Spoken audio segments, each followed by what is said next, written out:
have a name? Stormbreaker. Yeah, it's a bit much. Hey everyone, welcome back to another review. Today I have the Myethos Fairytale-Another Cheshire Cat 1/8 scale figure. Before I actually get into the review, consider subscribing to my channel. I do reviews on pop culture collectibles here and there. And if you've already subscribed to my channel, thank you very much. So Myethos, from what I understand, is not a Japanese company. It's actually a Chinese company. And I actually didn't know this, but I saw the pictures of this figure online and I had made the pre-order. But what I actually didn't know is it's actually part of a series.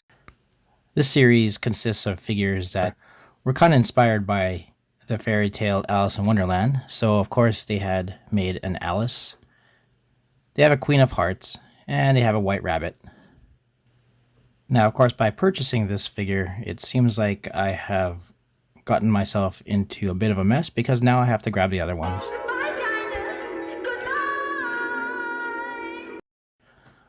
But regardless, let's have a look at the packaging first. Now, first off, I know a few of the Myethos figures actually have this style of packaging where it looks very interesting. It's kind of I don't know, this packaging kind of reminds me of that anime, Revolutionary Girl Utena.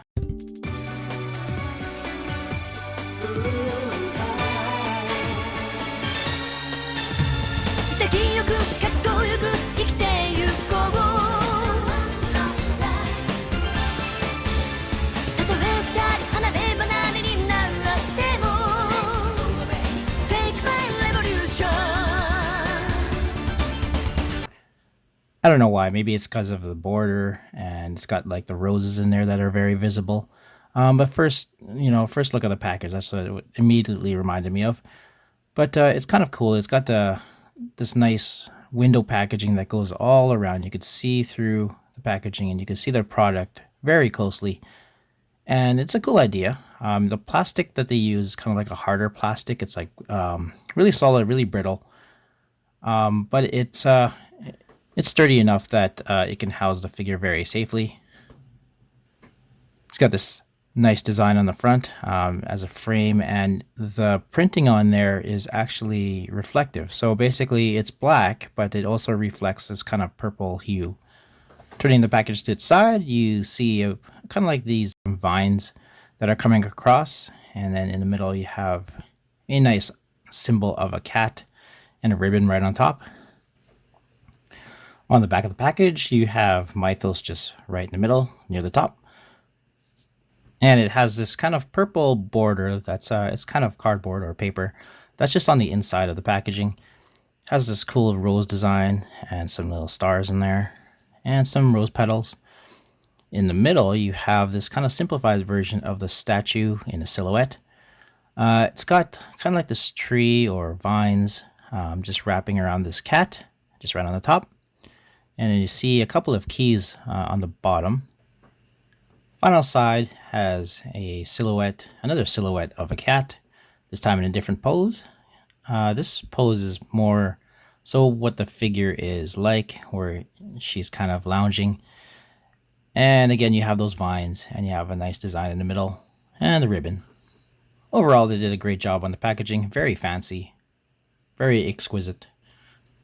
Let's go ahead and open her up.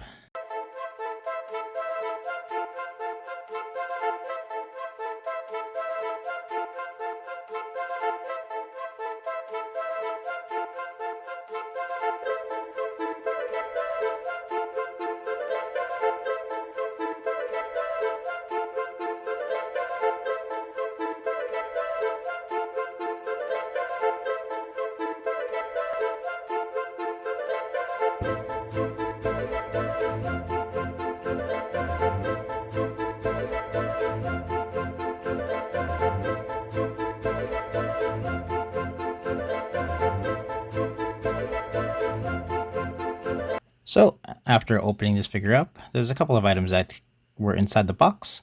First off, you have the assembly manual on the right. Very simple. It tells you how to put it together.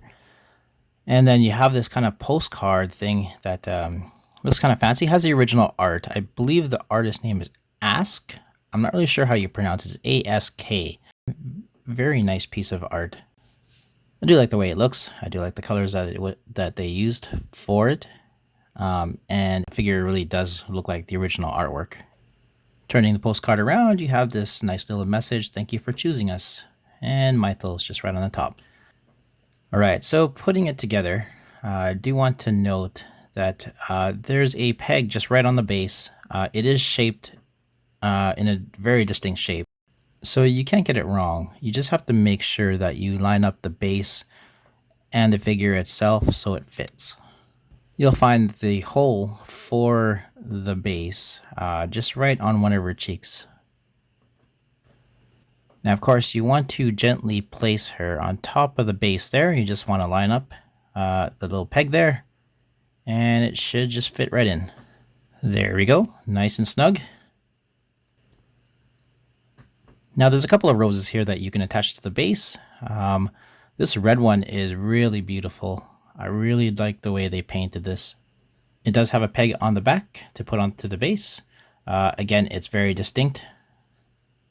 And then you have this matching pink rose. Again, sculpted really nicely. The paint on here is excellent.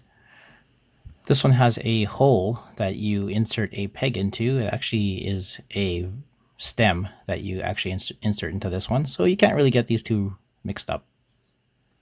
Now what you want to do is you want to gently insert the red rose into the bottom of the base right on the front. There should be a slot where you can peg this in. Now you have to put a little bit of pressure, but not so much pressure that you break it. So you have to be very gentle, and you just kind of have to push it in and sort of kind of wiggling it in without wiggling it too much that you kind of break the peg. There we go. Looks really nice there. Now let's insert this pink one just right into the stem that's in the back of the base. Again, you want to put pressure on it, but you don't want to kind of break anything, so you have to be gentle. And there we have the base. All right, so this is what the complete statue looks like. And wow, I really do like this. I like how the colors of the rose at the bottom are really bright, and then you get kind of darker as you get up to the top where the figure is. I do like the sculpting overall on this piece, on the flowers, on the tree, on the vines, on the keys, and on the figure itself, of course. I like the nice little ribbon that's on her back. I do like the way the figure has this kind of composition where everything's kind of streaming off of her. Even her hair is kind of flowing. Looks really nice. The pose is really awesome. Here's a close-up look of the original artwork of the Cheshire Cat. And it looks exactly like the figure. They did an excellent job sculpting this. There's a few differences here and there, but overall, it's exactly what you are looking for if you're making a 3D sculpt of a 2D image. Taking a look at her face, I do like the way her eyes do match that original artwork. The painting on it is great. I do like the fangs on her teeth. Her expression is awesome. I kind of like the way the hair is kind of transparent in some places. And I do like the way the hair kind of flows all over the place. Of course, it looks like she's got ears, but not really. It looks like just the hair that's making it look like the ears of a cat. Her costume is really nice. You've got kind of like these buckles and straps. Then you have ribbons everywhere. You've got metal buttons. There's a lock in there. There's so many different elements of this costume. Then you have this, it's kind of like, sort of like a leash, I suppose. It goes all the way around to the back. I like the way it loops around in a circle. And it has a key on the end of it. Then you look at the way her tail kind of curls upward as well. And again, it's got that kind of translucent effect on the tip of it. She's got ribbons and roses kind of like to match the base. I do like the way they tie that, the actual base to the figure itself. And again, she's got kind of like keys and metal pieces everywhere to match the base as well. It just ties all the elements together, and it's a really great choice. One of her feet, the one that's outstretched a little bit further, seems to have that translucent effect as well. I do like that. That's a kind of a cool idea where she's kind of like disappearing, and her shoes are very interesting. The base itself looks very intricate. Again, the rose itself is painted perfectly, and I do like the sparkles that are on there. I do like the way the light hits it and creates these shadows. Pink rose is just like the red rose, and it's sculpted very nicely. I do like these kind of like transparent vines that are all across this base. The keys on the base are painted in gold, and they're sculpted really nicely. Very intricate, a lot of details. She looks great from any angle, and I do like the kind of skin tone they chose to paint this figure. She does indeed remind me of a cat.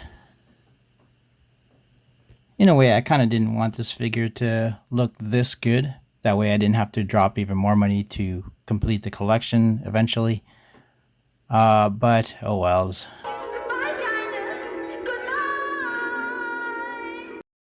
Alright, so here's one last look at the statue.